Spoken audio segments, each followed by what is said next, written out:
We are CEOs, executives, educators, and professionals from all sectors of society who support the global expansion of betterment in the world through joy and JOYELY. I'm your host, Sheryl Lynn, founder of the Chair of Joy Experience. Together, we have developed the World Council of Joy, and our council invites CEOs and innovators from impactful organizations to the JOYELY podcast.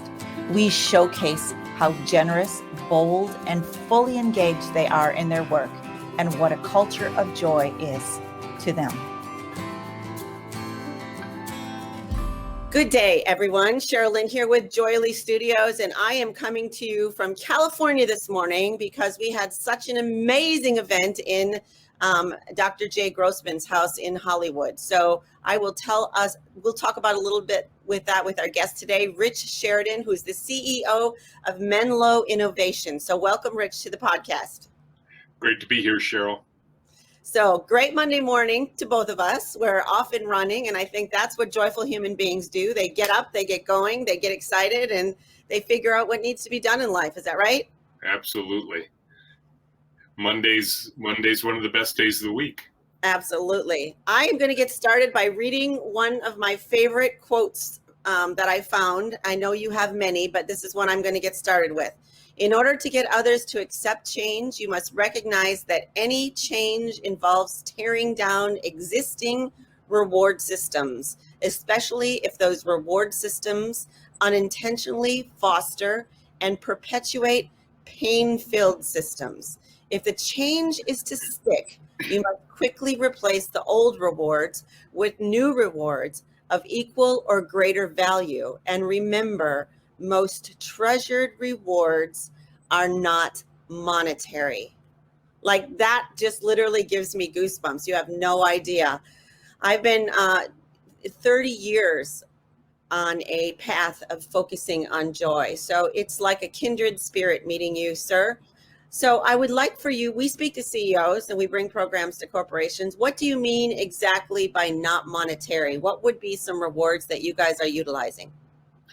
Well, so think about the typical work week for people. And they come home on a Friday, they're tired, they are chatting with their neighbor across the fence. And the neighbor says, "How's work going?"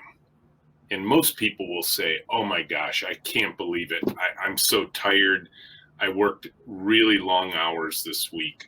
I actually have to go in this weekend, and that vacation we planned with our family in July, I have to cancel because we're just so busy." And that sounds awful, right? Yes. And yet in that statement is a grand reward. People saying, "I'm so valuable, they can't live without me. There's no way they could move forward unless I'm there every minute of every day." And those rewards are really hard to let go of, right? When we become the central figure, the hero in our torturous work environments. And so at Menlo, we had to trade that out for something completely different. If somebody comes home from Menlo on a Friday, they say, "How was your week?" I'm like, "Oh, it was great." "Oh, really? Are you working a lot of overtime?" "Nope, never work overtime."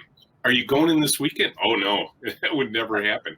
"What about that vacation you planned this summer?" "Yep, I'm going." And, people would look at that person and say, "Aren't you worried about your job? Aren't you? It doesn't sound like you're very important where you are." But that's the difference in a team-based environment, in a systems thinking-based environment. We don't need heroes. We don't need to build cultures around heroes. When you create a true team-based environment, you can actually work for a really long time on really hard stuff and not burn out your team. I cannot wait to get into the weeds with you about that. But let's get to know you a little bit, Rich. You are an entrepreneur, business leader, and author, best known as the co-founder and CEO of Chief Storyteller of Menlo Innovations, which is in Ann Arbor, Michigan. You also have a software and IT which is a software and IT consulting company. And I've read quite a bit about some of your awards. So would you help our team, our community that's listening in, learn a little bit more about who you are? Pure Michigan kid, as we like to say around here. I grew up around here. touched a computer for the first time in 1971. I can't believe this September it'll be 50 years since that happened. I'm just not that old, but I was just a kid in high school then. And I was hooked. I knew what I wanted to do the rest of my days. I thought this software thing was going to be big. I don't know why I thought that, but at the time, there weren't that many computers around, but it just really captured me. I thought, this is my chance to be an artist, to write software. And I got my first job as a programmer before I could even drive a car. Eventually went to the University of Michigan, got a couple of degrees in computer science, computer engineering, and launched a career that by all worldly standards looked perfect. I went from programmer in 1982 to vice president of R&D for one of the highest flying public firms in Michigan in 1999. And but along the way, I fell out of love with my profession. I wanted out. I was burning out. I was frustrated. And quite frankly, I was scared. I didn't know what I was going to do the rest of my life. I wasn't sure I could do this anymore because it was just crushing my spirit. And of course, I had a lot of grand responsibilities. My wife, my 3 daughters, our cars, our house, all that stuff was keeping me trapped in a profession that was joyless for me. And I was contemplating escape routes, but eventually I decided to change the industry. And that's why we're talking today. I pursued a path that I now call a intentionally joyful culture.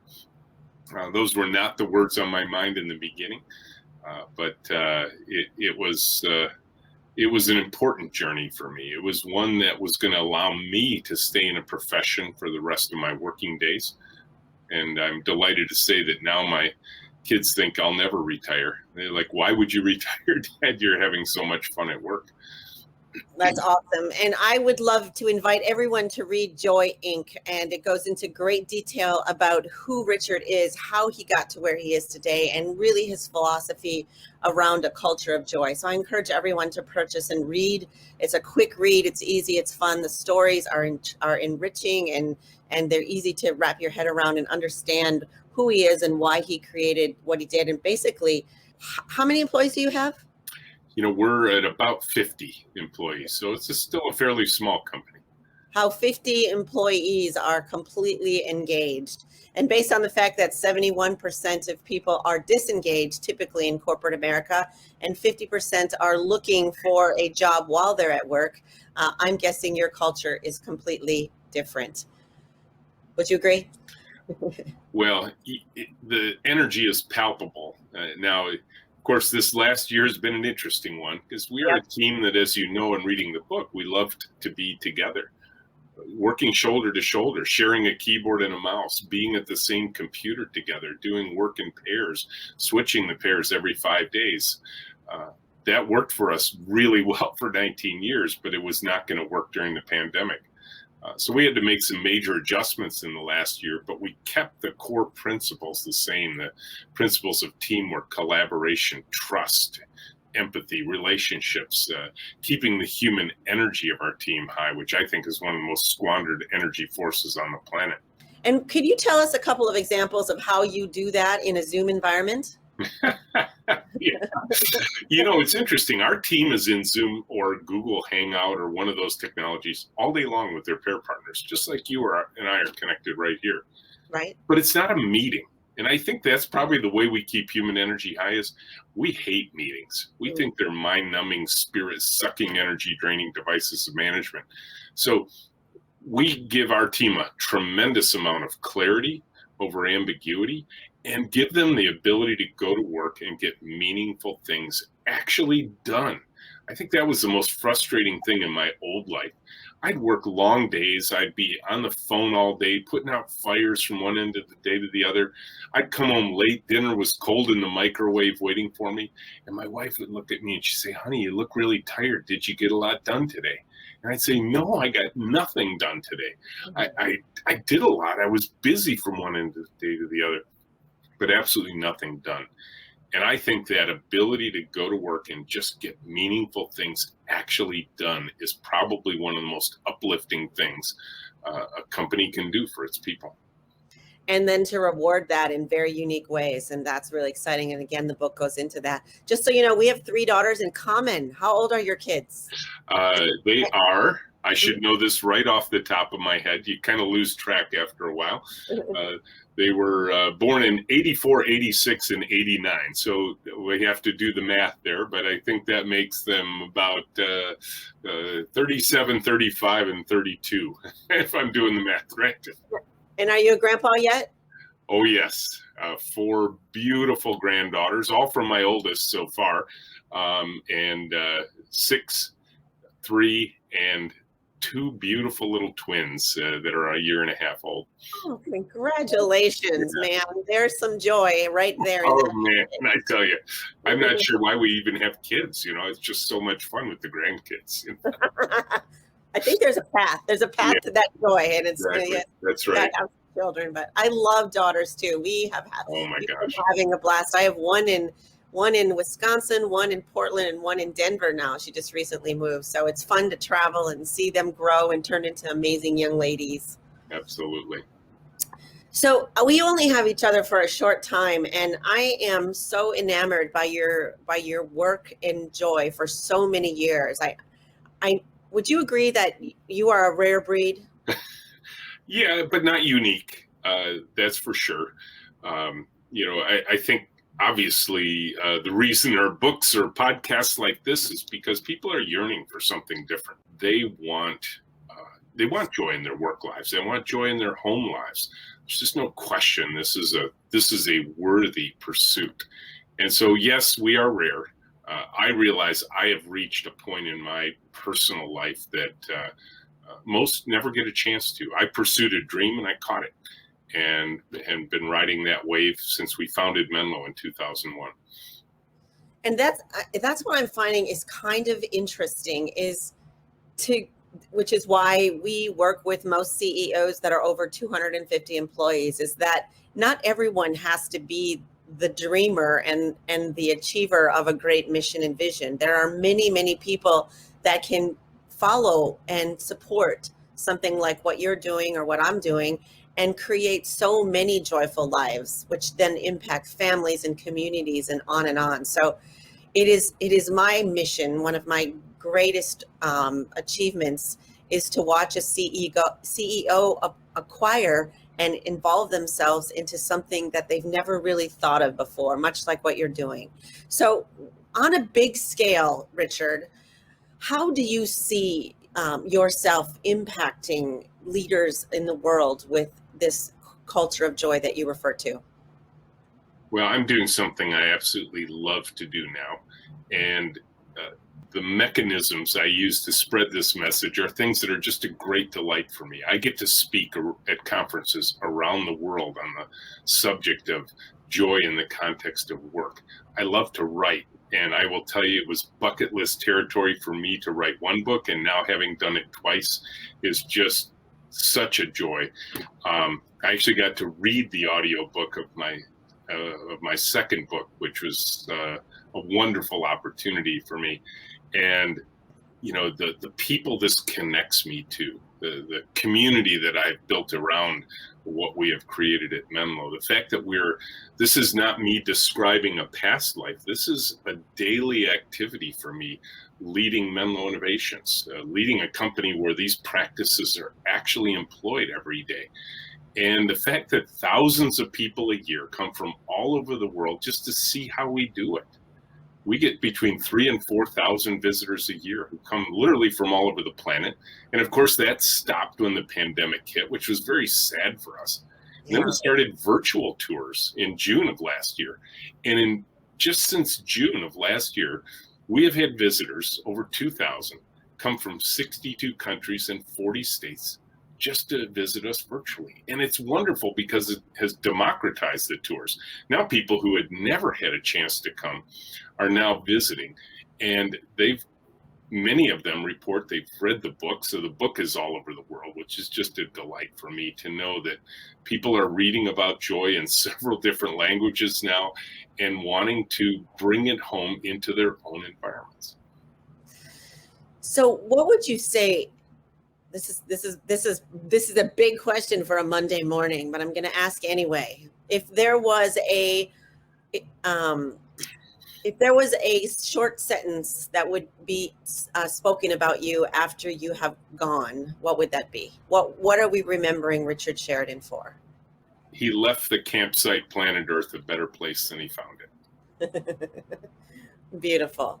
And one more philosophical question. What if you could fix anything, if you had a magic wand and could address one issue in the world, what would that be? And we could do whatever we could to make it better. Would you pick one thing? You know, for me, the other side of this joyful teeter-totter we're on is fear. And if we could teach leaders to pump fear out of the room rather than bring it to work with them, rather than think that fear is a component of motivating other human beings, I think we could change the planet. So could you address the state of mind, if you will, right now in corporations? I know we're having a pandemic, but there's really always something going on, right? Would you lean toward it's more fear-based or more joy-based?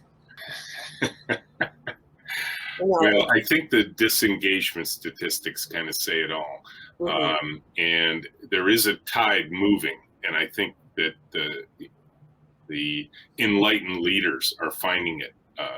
Groups like at the University of Michigan, they have a Center for Positive Organizations within their business school, which I think is an amazing thing to think about, right? That occurring within a context of a business school and one of the top in the nation, that they have created this Center for Positive Organizations.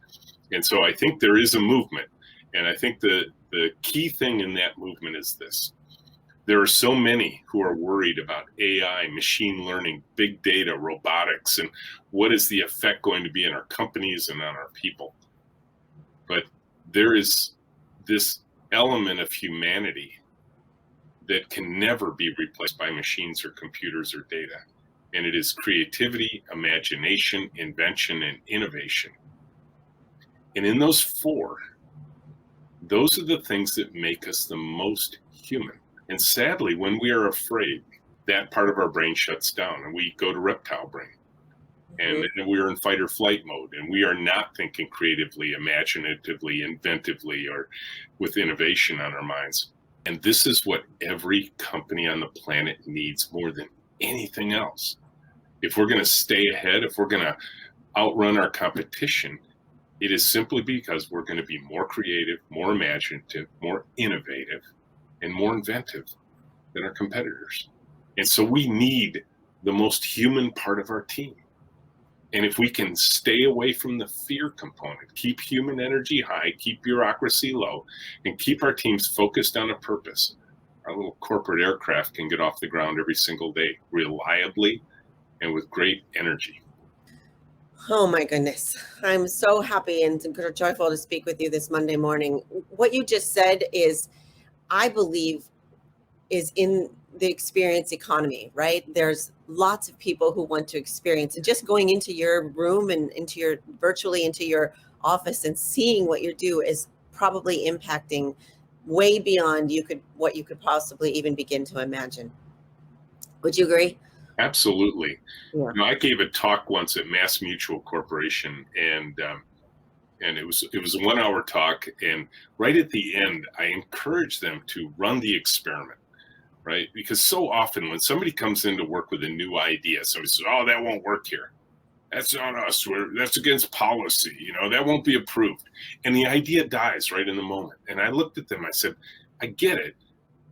But look that person in the eye and say, you know what, let's try it before we defeat it. Let's run the experiment." And Amy Ferreira, their VP of claims at the time, took that to heart. And she invited me back 6 months later to show me what had happened in their claims department, which now Mass Mutual is a 180-year-old life insurance company, right? It's not little Menlo, this $30 billion a year operation. And in claims, they process about $3 billion worth of claims a year. And Amy said, "Rich, we're going to go back to the claims department, which is this 100,000 square foot facility of half-height cubicles, and you're going to see helium balloons there."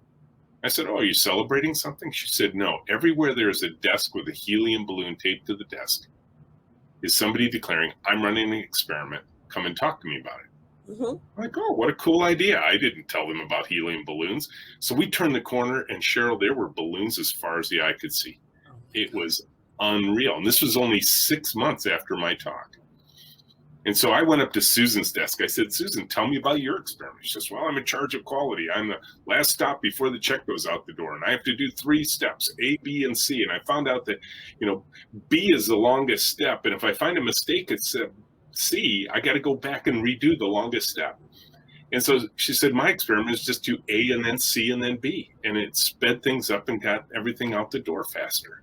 Now she's just beaming with energy about this story, right? And I asked her, I said, Susan, how long have you worked here? She says, 19 years. And I said, have you always been like this? And her face turned into a scowl. She said, no, I hated my job before. I hated coming to work every day. I dreaded the drive-in. I was counting the days to retirement. I said, well, what's different now? She says, now we can run experiments. I said, what was it like before? She says, oh, Rich, every idea I ever had, it had to go up 5 levels, over, down 5 levels. Every idea I ever had died on the vine. She said, after a while, you just stop bringing ideas to work. After a while, you say, you know what, it's just a job. And then you just start counting the days to retirement. Now she says, I love my job. I can't wait to get to work in the morning. I don't even think about retirement anymore. And I'm looking across this room, and there are balloons as far as the eye can see. Imagine that didn't cost them anything, right? Maybe some helium balloons in a little tank full of helium, right? That's it. And you're getting, this is the same people, the same paychecks, the same physical space, everything the same, but human energy at that level. And I will tell you, I ran from balloon to balloon and got stories just like Susan all across that space. And my encouragement to your listeners is this. You can look at Menlo and say, oh, they're small, they're entrepreneurial, they're in tech. No, this is a 180-year-old life insurance company that made this change within 6 months. If they can do it, so can you. Have you ever dropped your phone on the floor, on your face, or in some other embarrassing place? Don't you wish there was something you could attach to your phone case that would help you hold your phone so you don't have to, or at least as much? Introducing Steady Straps, a comfortable, adjustable, strong, elastic strap with 100% Velcro brand closures that helps you hold your phone more securely without dropping it and use it easier and faster, especially one-handed. It's the only smartphone grip accessory without adhesives, and it's 100% wireless charging ready without having to remove or adjust it first. Check us out at steadystraps.com and order some today. And where was your heart during that? And even today, what's going on inside of you when you see things like that you've really helped manifest? I mean, think about Susan, right? How did this change her home life? Right? How about her relationships within her family? Just because she feels so much better at work, right? This is where we spend most of our waking hours. And she now feels, I matter here. People listen to me. I have agency around my own work. What a difference that can make in one person's life. And think about her kids. If she has kids, I don't know. But if they're sitting around the dinner table with her, they're getting excited about their future, not depressed. I mean, think how many kids listen to their parents complain about work at dinner time. That's a terrible way to set the tone inside of kids' heads. So my question still is, where is your heart in this? I hear what you're saying, but where are you with this? How do you sit with this in yourself? Well, when people asked me where my joy comes from, I had to look inside. I had to figure out, where does this come from for me? And I thought back to those early touches on technology, and I thought that was it. And I realized, no, I have to go back even further. I thought back to a 10-year-old version of me. My mom and dad went out to dinner one night and a movie, and I was on my own. And mom had just bought the equivalent, the 1967 equivalent of an IKEA bookshelf, and it was in a box out in the garage. And they were very excited. New furniture didn't come along that often, and I went out in the garage and employed my inner engineer, and I built this bookshelf that was about 8 feet wide and 6 feet tall. And I was so excited because I did it for them. And then I realized, He built it in the garage and Mom wants it in the living room, right? So for the next hour, I inched that thing out the front of the garage, down the sidewalk, through the family room, into the kitchen, into the living room, right where Mom wanted it, sat up Dad's books, Mom's knickknacks, wired up the stereo. And when they walked in the door, I had my mom's favorite album playing, and she cried. And for me, that is joy, serving others with the work of our hearts, our hands, and our minds. And this is what we all want in our lives. This is what I wanted in my life. And so when I see these opportunities to serve others in whatever capacity, whether it is the work that Menlo does as a live in for our business, to design and develop custom software, Mm-hmm. or it is delivering these messages around the world that change people's lives, I am living out my purpose in life. I am living out what I was made to do and built to do. And I get to do that every single day. And it makes me sleep better at night. It makes me a more pleasant person to be around. It gives me that sense of legacy, really, at this point. We're going to be 20 years old now. And I know we've accomplished what we set out to do, and we've changed the world in doing it. So are your mom and dad still with us? They are not. Oh, I'm sorry. And where's the bookshelf? Did that make it? No, the bookshelf was long ago gone, but the memory survives. I've actually found some pictures of that bookshelf just to make sure I've got a good memory of it all.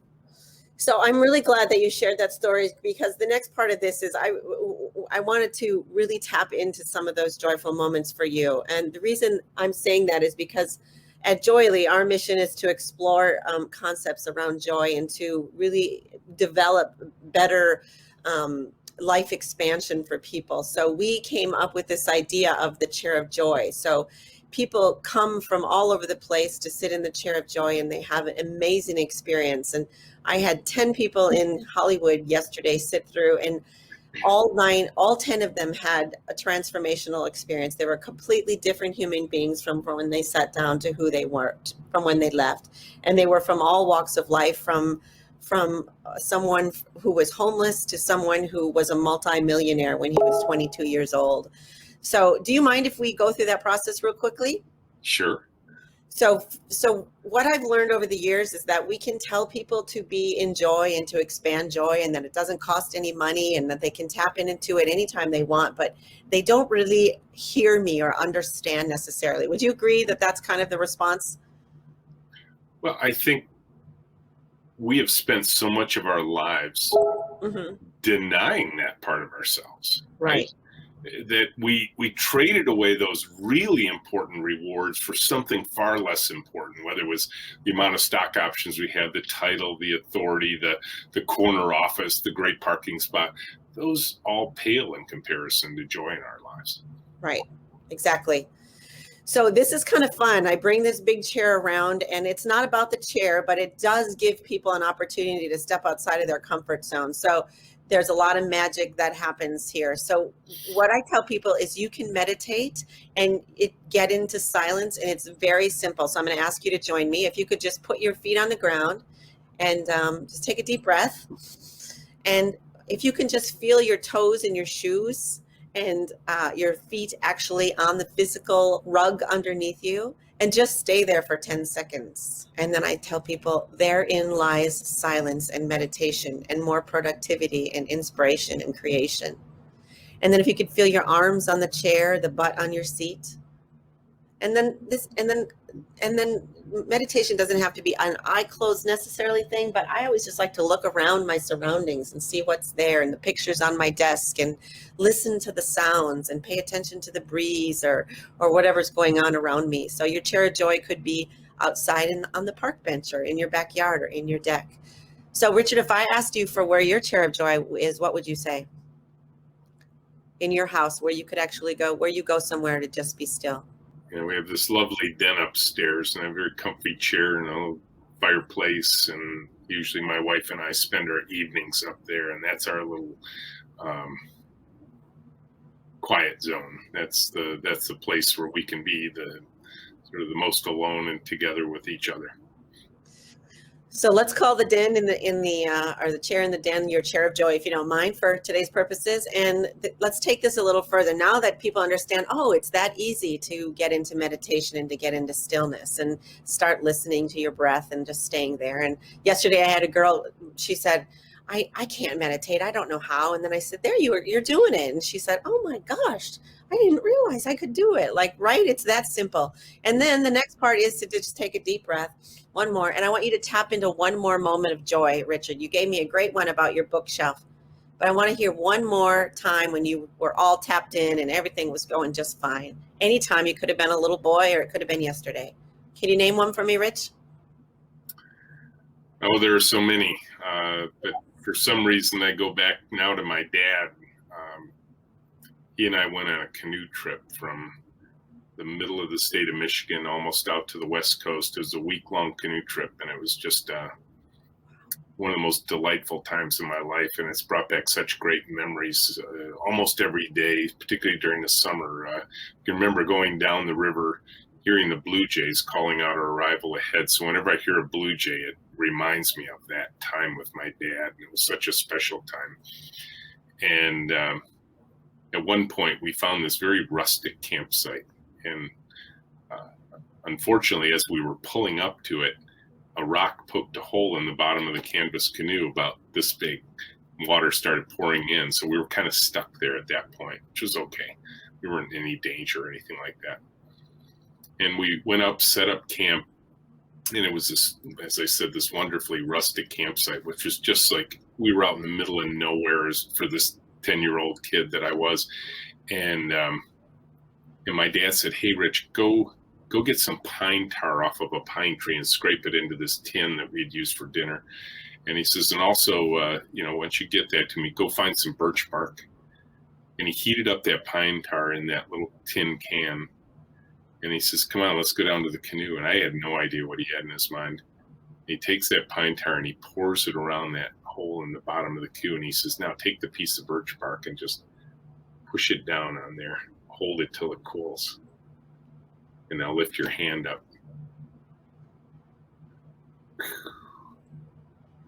The hole is patched with a technique as old as the Americas. And I am just blown away by what my dad had done right in front of me. And I had told that story and retold that story so many times in my youth. I'd bring my friends over and say, come here, look at this canoe, look at this patch. Let me tell you this story. My dad told me later that he would be nearby raking leaves or something, just making sure he could hear me telling that story. That is so beautiful. When's the last time you told that story? Well, I told it in my second book, Chief Joy Officer, and actually wrote to a childhood friend of mine and said, do you remember me telling that story? And he did.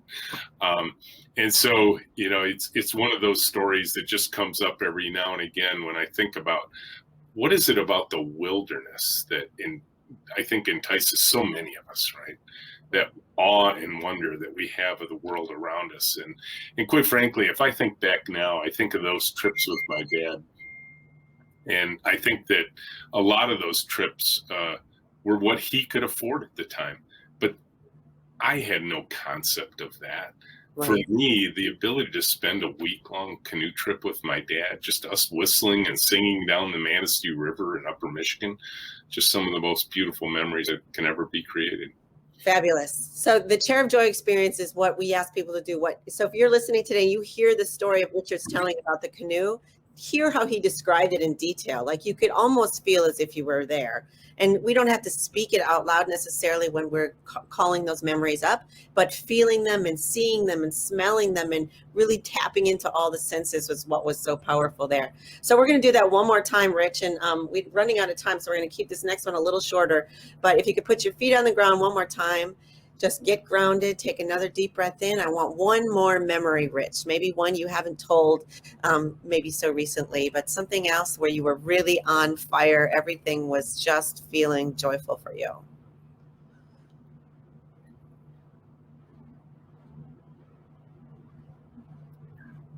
I can remember this time with my mom sitting on a bench on the edge of a lake with the little diamonds flickering about. And I don't remember what we talked about, but all I can remember is how I felt at that time. And it was that overwhelming sense of unconditional love. And knowing that I was with someone I loved so dearly that it's just a feeling that never leaves.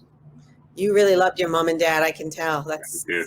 so beautiful. They were so impactful. So the next part is kind of fun. We're just going to take those two memories. So if everyone listening, you notice Rich really, that's neuroscientific processing that just happened. And did that You not got me to cry, Sheryl. Oh, sorry. Emotions are good. They raise the vibration of joy.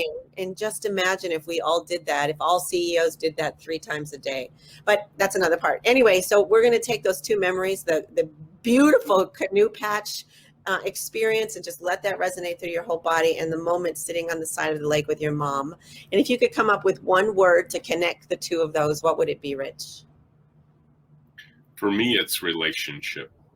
Beautiful. I love being in relationship with other people, and the deeper, the better. No doubt, based on everything you're doing. But if you could take the word relationship and put it into some kind of container, let's make your joy intangible, tangible. What kind of container would you put that in? It's a container of love.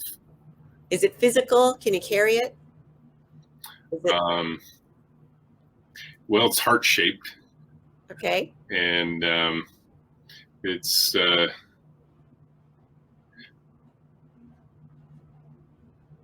it probably is something like a coffee cup that just contains this energy that you can carry around with you, and it's warm and it's comforting and it feels good on a rainy Saturday afternoon.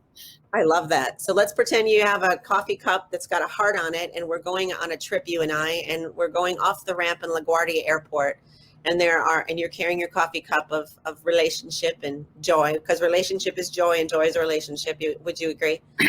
Mm-hmm. Absolutely. And there are 3,000 executives there, your peers from all over the world, just like you do you're speaking all the time. What would you say to them about this relationship and joy that they don't understand? They cannot take the time. They can't figure out the process. What would you say to them? Why do they have to get this? I think that, and again, you probably can tell both from all the descriptions I've had that family is so important to me. And what I'm proudest of now is that my kids see in me what they want in their own lives. And what I would tell these executives, particularly if they have families of their own, that's the kind of life you want to live, is one that inspires your children, one that says, if I could have even an ounce of what I saw my parent have in their work lives, it will be so meaningful.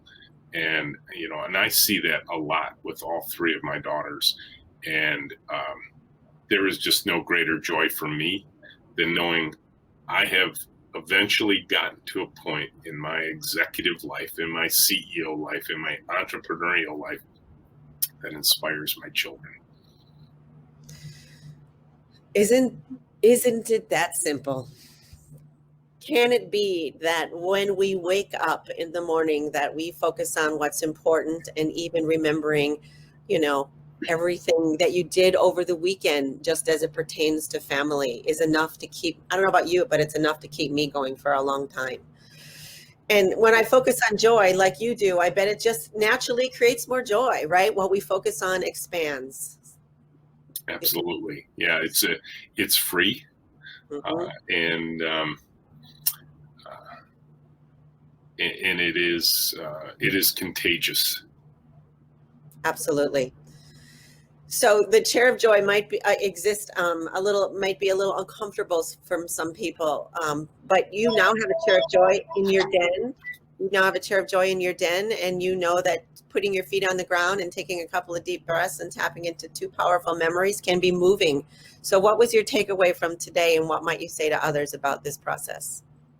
That there's an energy inside of us that if we choose to, we can tap into it. It is there every single day. It is available to us, and it is unquenchable. There is a source of energy inside of us that is available every single day. We can tap into it if we choose to.